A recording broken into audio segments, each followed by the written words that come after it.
This is Johnny Bluestar.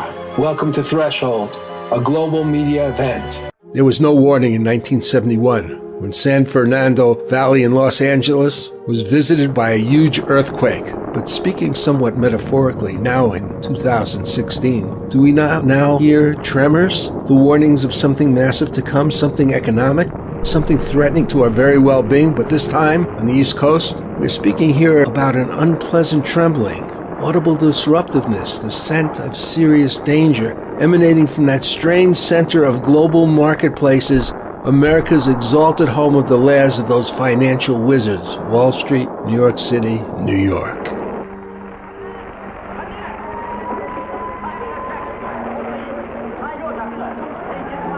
Threshold Radio is proud to present a roundtable discussion with myself, attorney novelist Ken Eade, author of Terror in Wall Street and many other suspense and legal thrillers, and Sarah Westall, business consultant, technologist, and talk show host of Business Game Changes on the Conscious Business Radio Network. Although the thrust of the discussion is about Wall Street, its power, its deceptiveness, its volatility, and the hope we can prevent another financial collapse in 2008, the discussion parallels the plot and substance of Kenneth Eade's new book, Terror on Wall Street. While students in a special class at the University of Chicago ponder a future presentation addressing the crisis in the U.S. economy to the Senate Finance Committee in Washington, a terrorist attack on American retailers triggers an immense run on the banks and a general financial collapse. All hell is breaking loose on the streets. Looting, gas shortages.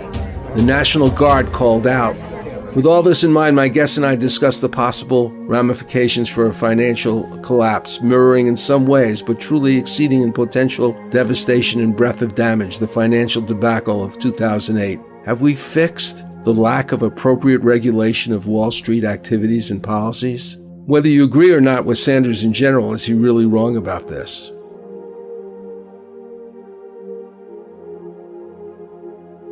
The revolving door that creates government pawns of corporate greed?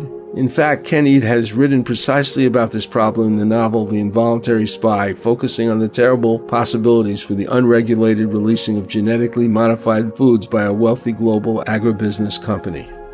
The overpopulation of potentially toxic securities like derivatives? The lack of prosecution for illegal activities that exacerbated the breakdown of 2008? Are these bank and financial service executives too big to jail? The huge amount of quantitative easing or massive money printing potentially leading to extraordinary inflation or currency collapse? Hear how Sarah Westall compares what is potentially happening and what happened to the Weimar Republic. The exploitation of the common investor by Wall Street propaganda? Are we still in the old days of George Graham Rice, a Wall Street fraudster who eventually shared a cell with Al Capone, but in a more subtle and massive way? Ken Eade's book, Terror on Wall Street, explains how the average investor is taken advantage of. We discuss it in this program. The domination of the central banks in the world economy and the policies and statements that dramatically change for better or for worse worldwide markets. Join me, Johnny Bluestar, on this special program as Threshold Radio presents Tremors on Wall Street. Can we save the U.S. economy? A roundtable discussion with Ken Eade and Sarah Westall based on Terror on Wall Street, a new novel by Ken Eade.